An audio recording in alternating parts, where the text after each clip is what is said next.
भारतीयांचा हाल महाराष्ट्रात करतात तसा हाल महाराष्ट्रीयांचा नाही. मनसेच्या कृतीबद्दल त्यांना राग असेल तर तो राग व्यक्त करण्याची ही भाषा नव्हे. महाराष्ट्र नेहमीच अग्रेसर राहिला. विश्वगौरव देशगौरव नरेंद्र मोदी साहेबांनी सुद्धा जेव्हा या देशाला $5 ट्रिलियन इकॉनॉमी करण्याचा संकल्प सोडला तेव्हा 28 राज्य 8 केंद्रशासित प्रदेशापैकी एक मात्र महाराष्ट्र आहे ज्याला $1 ट्रिलियन इकॉनॉमीची जबाबदारी दिली. याचा अर्थ काय? मागच्या वर्षी टोटल जीएसटी मध्ये 13,65,000 कोटी जमा झाले. 2,70,000 कोटी आमचेच आहे. आणि म्हणून आता सभागृहात राज्याचे लोकप्रिय सांस्कृतिक मंत्री सन्माननीय आशिष शेलारांनी सरकारची भूमिका स्पष्ट केली की महाराष्ट्राबद्दल असं अवमानजनक शब्द वापरण्याची कोणालाही अधिकार नाही, कोणालाही वापरता येणार नाही. तो कोणत्याही पक्षाचा असो आणि कितीही मोठा असो. हा छत्रपती शिवाजी महाराजांचा महाराष्ट्र आहे. दिल्लीचेही तख्त राखतो महाराष्ट्र माझा हा आमचा भाव आहे. आजही देशाच्या जीडीपी मध्ये आम्ही 15% कॉन्ट्रीब्युशन देतो, उद्योगामध्ये 20% कॉन्ट्रीब्युशन देतो. आणि म्हणून महाराष्ट्राचा तुमच्या रागासाठी तुम्हाला एखाद्या राजकीय पक्षावर राग आहे म्हणून अशा शब्द रचना करता येणार नाही.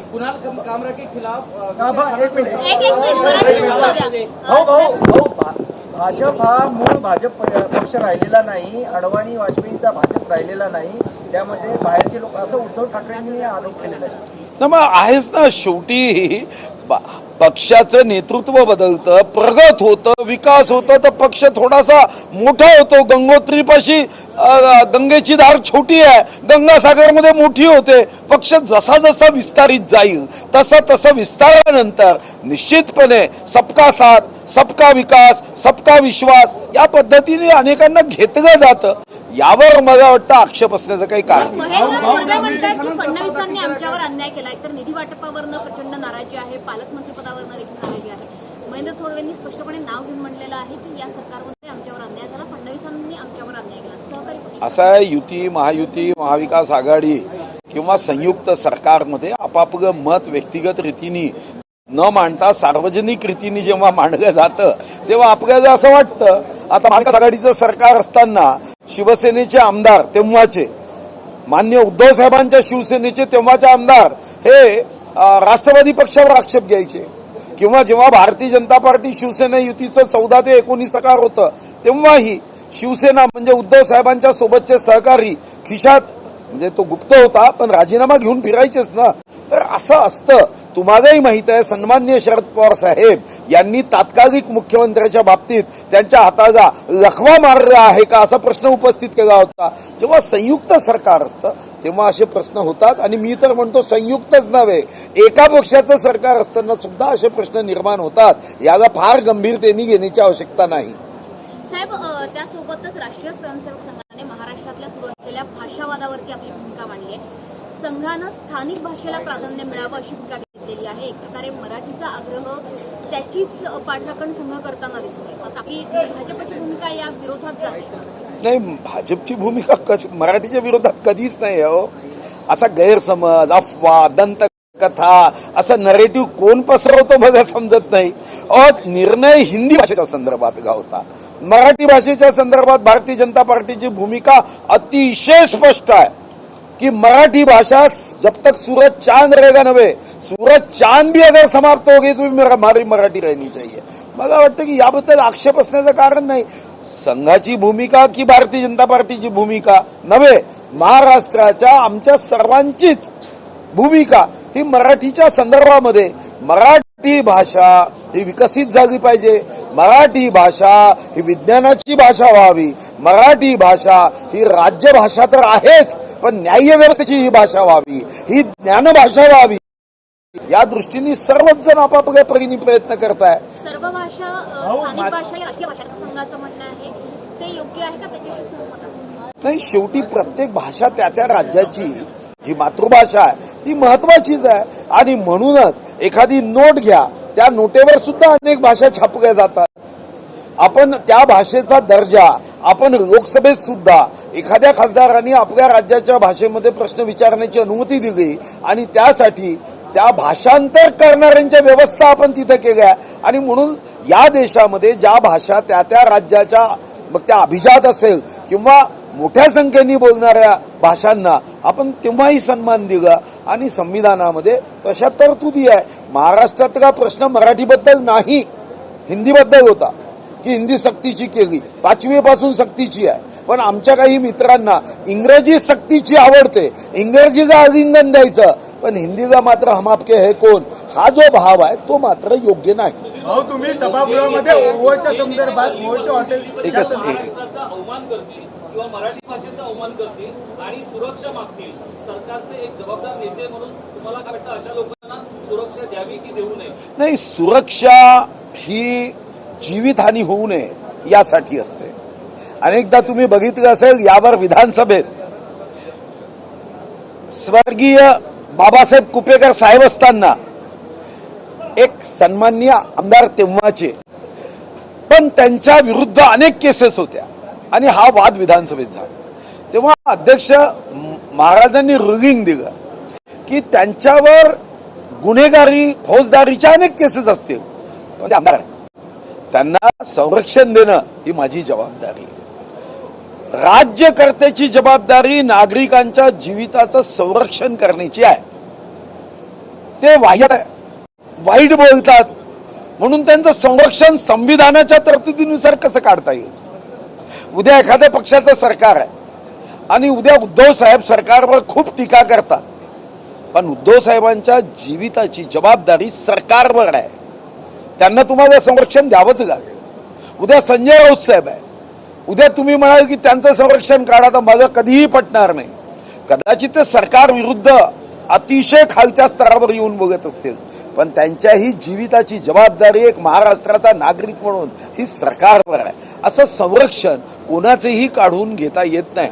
फक्त एक्सेप्शन आतंकवाद, दहशतवाद, नक्षलवाद अशा लोकांच्या संरक्षणाची जबाबदारी मात्र सरकारची नाही.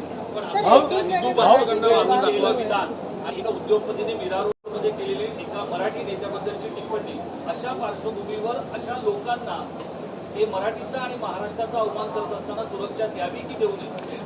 अशा हजारो केसेस हजारो आहे.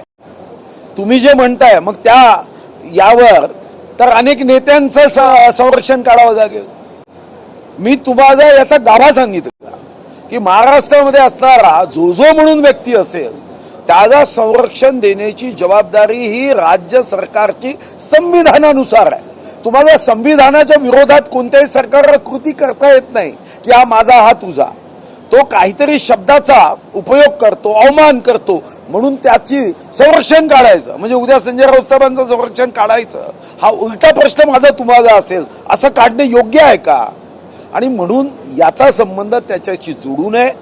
त्यांचं वक्तव्य हे फौजदारी गुन्ह्यामध्ये बसत असेल तर निश्चितपणे रिपोर्ट केला पाहिजे, FIR दर्ज केली पाहिजे आणि संविधानाच्या चौकटीत जर त्यांचं वक्तव्य नसेल तर त्यांच्यावर गुन्हा होतो.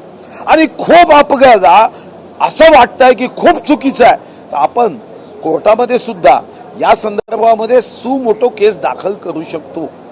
भाऊ तुम्ही हॉटेलच्या संदर्भामध्ये वक्तव्य केलं, ओहेच्या संदर्भातले जे हॉटेल आहे त्याबद्दल तुम्ही सभागृहामध्ये वक्तव्य केलं की त्यांना 1-2 तासाची कशी परवानगी मिळते, काय नाही? मुद्दा अतिशय गंभीर आहे. 2 विषयावर अनेक लोकांनी माझ्याकडे तक्रारी केल्या. एक बेटिंग म्हणजे क्रिकेटच्या संदर्भामध्ये बेटिंगमध्ये ज्या घटना घडत आहे माहीत नसताना वडिलांच्या अकाउंटमधून पैसे काढून बेटिंग केलं जात आहे आणि या संदर्भात जो आमच्या राज्याचा ऍक्ट आहे अपुरा आहे. योग्य कारवाई, कडक कारवाई, योग्य कारवाई म्हणण्यापेक्षा कडक कारवाई होत नाही. आणि तसाच महाराष्ट्रातून काही लोकांनी मग मुद्दे पाठवले. OYO ही एक इंटरनॅशनल या हॉटेल चेनला चालवणारी एक इंटरनॅशनल कंपनी आणि या OYO मध्ये जेव्हा एखाद्या हॉटेलचं आपल्याला परमिशन घ्यायची असते त्याला नगर परिषदची परवानगी लागते, महानगरपालिका, ग्रामपंचायत, जिल्हा परिषद अशा कोणत्याही परवानगी विना, पोलिसाची परवानगी विना हे हॉटेल चालतात. आणि कुठं की काही ठिकाणी एखाद्याचं घर आहे 10 किलोमीटर दूर गावाच्या, तिथं खोग्या बांधल्या. म्हणजे तुम्ही व्यापारी लायसन्स घेत नाही, कमर्शियल लायसन्स घेत नाही, हॉटेलचं लायसन्स घेत नाही, आणि एक एक तासासाठी या रूम उपलब्ध कशा होतात, हा एक अभ्यासाचा विषय आहे. एकदा आपण खूप पुढे गेल्यानंतर मग पश्चाताप करू नये. आत्ताच याचा अभ्यास करून याचं योग्य पद्धतीने कायद्याच्या चौकटीत या व्यवसायाला बसवावं लागेल. अन्यथा उद्या जर एखादी काही घटना झाली तर मग मात्र त्यावर परिणाम होण्याची शक्यता आहे. आणीबाणीत असलेल्या स्वयंसेवकांसाठी एक महत्त्वाचा गिरफ्तार काढतो, मात्र त्यासोबतच एक आठवण म्हणून आणीबाणीच्या दिवशी किंवा एक सन्मान म्हणून त्यांना काही विशेष उपलब्धी करून देण्याचा आपला प्रयत्न आहे. नाही, असं आहे की आपण आता 20,000 रुपये हे लोकतंत्र सेनानींच्या पेन्शनमध्ये 10,000 वरून 20,000 वाढ केली. पहिल्यांदा वयाचा जो निर्णय होता 18च्या वरतीच अर्ज करता येत होता, तोही वयाची अतिथी केली. कारण काही असे तरुण होते जे 16व्या 17व्या वर्षी जेलमध्ये गेले. तिसरा निर्णय आपण केला की 1 महिन्याच्या वरती ज्याला शिक्षा लागली त्याला 20,000 आणि 1 महिन्याच्या आत असेल त्याला 10,000. आणि स्पाऊस म्हणजे पती जर जेलमध्ये असेल तर पत्नी म्हणजे मृत्यूनंतर तर त्यांना अर्धी पेन्शन. पण यासोबत एक आग्रही मागणी मी केली आहे की लोकतंत्र सेनानी जे 19 महिने जेलमध्ये राहिले त्यांच्या पुढच्या पिढीला आपल्या पूर्वजांचा हा पराक्रमी इतिहास यासाठी एक ताम्रपट आपण दिलं पाहिजे. त्या ताम्रपटाचं आपण डिझाईनही केलं आहे. मुख्यमंत्री महोदयांना मी आग्रहाची विनंती करणार आहे की साधारणतः आत्ता 4103 हे हयात आहे, आणि हयात नसलेली जी काही संख्या असेल 200-300 वर्ष सुद्धा ते ताम्रपट टिकेल असं ताम्रपट दिलं पाहिजे. मुख्यमंत्र्याच्या सहीचं ताम्रपट त्याचं एक डिझाईन आपण तयार करून घेतलं आहे.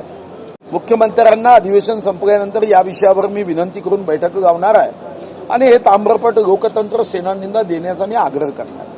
तू काय रे, तू त्याचा वापर करतो, ओयोचा हसत होतो नाही ना. मराठी शाळा बंद केलेल्या आहे, मराठी शाळा परत आम्ही सुरू करू असंही बोलण्यात आलं होतं मागच्या अधिवेशनाला. त्या मराठी शाळा कधीपर्यंत सुरू होतील या बाबतीत हे मला माहित नाही आहे, मंत्री महोदय सांगतील. मी आमदार आहे, तुम्हाला तो मुद्दा मांडायचा असेल तर मग त्या मी मांडतो. कुणाल कामरा के खिलाफ विशेष हनन अधिकार पास किया गया है, क्या कहना चाहिए? नहीं, वो तो हमारे नियमों के तरतूद में अगर विशेष हनन अधिकार बैठता है तो होगा ना. वो तो हक्कभंग समिति के पास जाएगा और हक्कभंग समिति ये मुझे लगता है कि प्रिविलेज कमेटी उस पर निर्णय करेगी. ठाकरे बंधुओं का ये जो उत्सव है वो होने के बाद गिरीश महाजन ने ये कहा है कि ठाकरे गुट के जो विधायक और सांसद है वो हमारे संपर्क में है और आने वाले दिनों में वो भाजपा में आएंगे. इसमें कितनी सच्चाई है? नहीं, अभी तक उन्होंने मेरे साथ चर्चा नहीं की क्योंकि मैं भी कामकाज में व्यस्त था, तो मैं उनसे चर्चा करके बता सकूंगा, मुझे तो पता नहीं. उनसे चर्चा होने के बाद कह सकता हूं कि कौन कौन उनके संपर्क में है और कौन आने वाले हैं. इतनी बात तो पक्की है, वो संपर्क में है या ना हो, मगर उनके पार्टियों के बहुत सारे सदस्यों को ऐसा लगता है कि अपने नेता बार बार गलती करते जा रहे हैं. ये तो अब एक विषय है, जिस तरीके से एमएनएस आक्रामक हो रही है, कभी दुकानदार को मार रही है, कभी कुछ. एक वीडियो वायरल हो रहा है जिसमें एमएनएस के पदाधिकारी का लड़का उसमें एक मराठी अभिनेत्री की गाड़ी को ठोकता है, उसके साथ बदसलूकी की जा रही है. पुलिस तमाशा देख रही है, एफआईआर रजिस्टर होती है, लेकिन उसे छोड़ दिया जाता है. कड़ी कार्रवाई करनी चाहिए भैया. कोई का पार्टी का हो, कोई भी जात का हो, कोई भी ऊंचाई का हो, कोई भी वजन का हो, कोई भी रंग का हो, अगर कानून से खिलवाड़ करता है तो कानून ने भी ऐसे उसको सबक सिखानी चाहिए. कानून के ऐसे फटके बैठने चाहिए कि बाद में इस जन्म में नहीं अगले जन्म में भी याद रखना चाहिए कि हम किसी से कैसे अभद्र व्यवहार कानून विरोधी जाके करते हैं. कई सरकार सॉफ्ट होती हुई नजर आ रही है एमएनएस के साथ. नहीं, माननीय एमएनएस नहीं, भाजपा का भी होगा तो नहीं छोड़ना चाहिए. अगर गलत काम करता है तो क्या भाजपा का है तो क्या आलिंगन करना चाहिए क्या? वो तो गलती हो जाएगी ना. कोई भी पार्टी का हो, गलत व्यवहार करेगा, कानून की धज्जियां उड़ाएगा, वो समझेगा कि कानून मेरे जेब में है तो उसको जेब से कानून निकाल कि उसके गले में तो पट्टा बांधना पड़ेगा ना। धन्यवाद। भाईंदरमध्ये मोर्चा काढलेल्या व्यापाऱ्याचा